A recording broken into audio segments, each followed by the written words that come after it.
Hong Kong, Asia's culinary capital, is celebrating its Wine and Dine Month this November. Welcome to Hong Kong Wine and Dine Festival. Yes, Kat, you're not excited. This is your domain. I'm excited. Pero pagod ka lang. Hindi ako pagod. I'm reserving my excitement as soon as I taste all the wines. Take note. That's right. All the wines I can get my hands on. Galing. Pero maliban dyan, Kat, you should know na this is the second year running yung festival na to. At marami po tayong titikman na wine. Hindi nga. Dahil ito yung place na where everyone like comes to appreciate good food and of course hindi mawawala ang good wine. Sa halaga na 200 Hong Kong dollars, pwede mo na matikman at ma-experience lahat ng yan ang nasa loob. Para sa akin, isa po itong heaven dahil nga I love wine and for Kian is Paradise. Paradise dahil sa Food. Last October 28, nagkaroon ng kick-off party ang Wine and Dine Month dito sa West Kowloon Waterfront Promenade. A culinary extravaganza. The Wine and Dine Festival gives locals and tourists the chance to indulge on great wine, sumptuous food, and great parties. As usual, Oh, the chocolate. Let me get my chocolate. I have free chocolate. pagkain ang unang pinuntahan ni Kian. How's that? Heavenly. Oh my goodness, guys. I wish you were here with me to experience this. Food, one after another, iba-ibang klase. What else can I say? Priceless experience. Good timing kami dito sa Hong Kong. Exactly.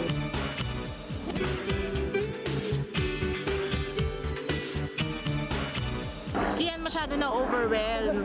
Sabi ko, ikutin muna namin ang mabuti. Sarami ng choices. Naguguluhan ako.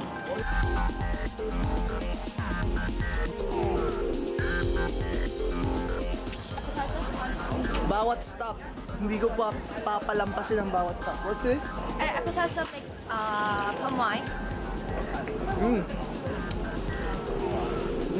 Not alcoholic. Oh, this is not non-alcoholic. No alcohol, so it's good for your health. Yeah. Sparkling grape juice. Yeah, and this is apple juice. Apple juice. Alright, Yeah, thank you. this is palm wine. Yeah. Cheers. Okay, thank you.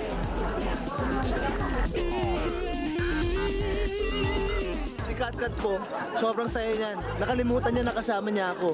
At yung camera, naiwan dito sa akin. Ayun siya. Kat! Where are you? Great weather. Perfect time for wine. Yeah, that's why we're going to the Grand Tasting Pavilion. One of the highlights of the festival is the Grand Tasting Pavilion, an exclusive area showcasing the best wines in the world. You're inside the Grand Tasting Pavilion, and pagpasok mo pa lang, maamoy mo na kagad yung wine, yung amoy ng wine. And I think dito nakalagay yung mga sinasabi natin best wines in the world. I'm having an Argentinian wine, 2003. Ganyan nga lang kaliit, pero this is what wine tasting is all about.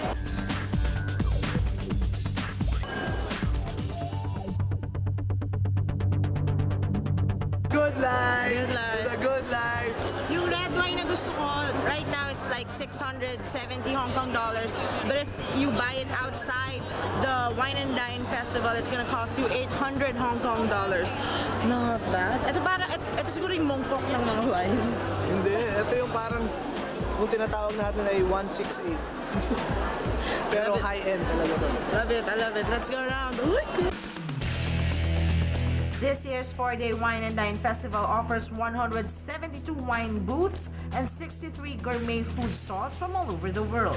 What is the essence of wine? How can they appreciate it? My answer to that is very simple. The best wine is what you like. I mean, you can get some wines, you can pay $1,000, $3,000-$4,000 for, and often they're very good, but sometimes you might not like them. But if you can get a good wine for $5 US, 40, 50 Hong Kong and like it, that's great.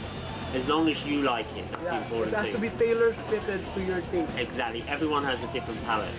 You heard it first from the wine expert over here, the connoisseur, my man. Thank you, I'm Thank Sean. you, Sir Nice to meet Sean. you. Organized by the Hong Kong Tourism Board, This year's Wine and Dine Festival is the signature event of the year. Enjoying the good life. Yeah. In Hong Kong, open air, great weather, Great company. great wines. What more can you ask for? There's a big difference between intoxicating yourself and appreciating each kind of taste that wine has to offer. Yeah. And they said you have to clean your palate with something. With water, Yeah. which we already did. Yeah, we did. You did? Yeah. Where was I? I was just cleaning my, with See, wala, it's wine. cleaning it. Another interesting part of our Hong Kong expedition was the winery tour. Alam mo, Kian, it's going to be a beautiful day. You're right, Kat. I know why. Why? We're in this beautiful winery. It's called 8 Estate Estate. Winery. True, kasi alam mo sinasabi nila, ikaw, umpisa sabi mo, bakit kailangan umaga tayo pumunta sa winery? Diba, gusto mo sa gabi? Oo nga, pero tama nga. Tama ako. I love this Kasi, place. diba, when you start with wine, you don't have to be intoxicated. Diba? You could just like let your taste buds explore everything. Because remember, when you drink wine, you drink for sophistication, Yeah, not never intoxication. Exactly. And And this place actually, I feel so warm because it's like where they create wines that are produced in Hong Kong. if you guys are touring Hong Kong, please make sure that you try to pass It's here. a must. Yeah, don't just go to the attractions, but sometimes have class. Come here. Yeah, it's not all about shopping, guys. Take it from me. I love the food trip, and now I'm adding the wine trip.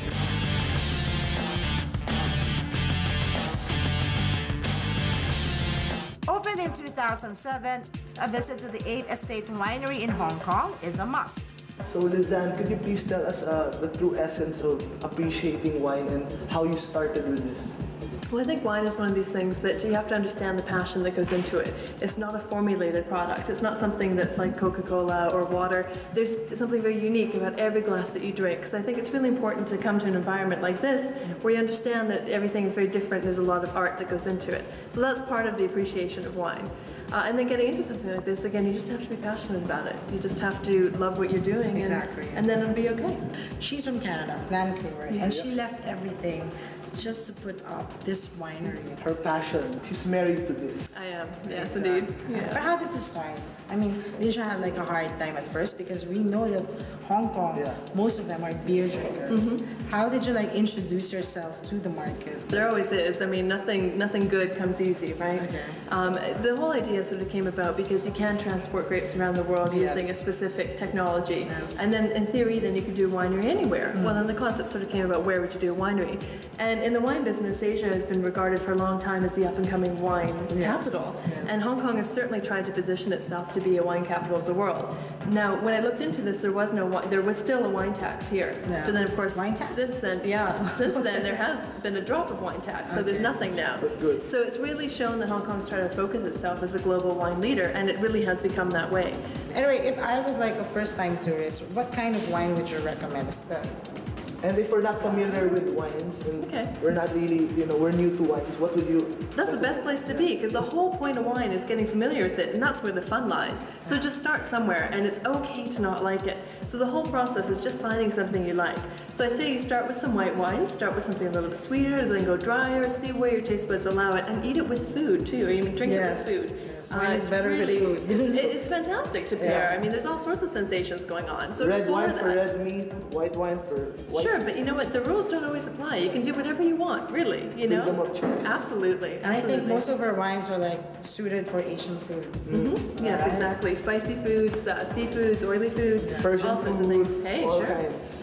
Curries, you never know. Everything. There's everything. There's a wine for everything out there. You'd be surprised. Yeah. Cheers. Thank Cheers, you guys. Thank Thanks for you. listening. Visit 8th Estate. 8th Estate is Hong Kong's first winery, producing wine from grapes from other countries. Unlike any winery, 8th Estate doesn't have any vineyard. Fermentation, aging, and blending takes place in a high-rise warehouse building. Here, the visitors can also taste wine at the Cellar's Wine Bar na hindi namin pinalampas ni Kian.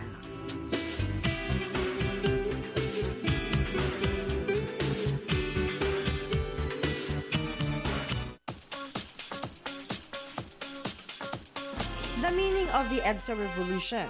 ang mga kaganapan sa Epifanio de los Santos Avenue o EDSA at ang simula ng pag-aaklas ng sambayanang Filipino, ating muling silipin. Ano ba ang ibig sabihin ng EDSA para sa'yo, di ba? For the first time, the public will see certain things that have never been seen before and then they get to decide. What you will see here really happened. Hindi mapagkakailang malaki ang naging bahagi ng EDSA sa kasaysayan ng Pilipinas at pinatunayan ng mga Pilipino na kaya nating magkaisa tungo sa magandang kinabukasan. Sa pamamagitan ng dokumentaryo na Laban, muli nating masasaksihan ang panahon ng martial law at ng People Power Revolution at hanggang sa kasalukuyan. Ang laban kasi, it's the history of the 25 years since EDSA won. No? So we all know na next year, 2011, is the 25th year anniversary. So we should remind people of what EDSA 1 was all about. Bakit tayo naging a people power icon all over the world. Okay, from what I understand, nung premiere mo, pumunta dito si FBR. What was his reaction after seeing yung Laban? It's an advocacy. We have to continue. We have to keep the flame burning. Sabi nga niya, no? Ginagawa namin to educate more people. Kasi it has been one big generation, no? 25 years is one whole generation na kailangan nating mapaalam uli sa tao ano nga ba yung EDSA 1 and what's the relevance of it to the Philippines and to the Filipino people. Kaya ano pa ang hinihintay nyo mga ka-trippers? Sunod na sa SM Mega Mall Cinema 1 upang alamin at sariwain ang mga kaganapan sa EDSA.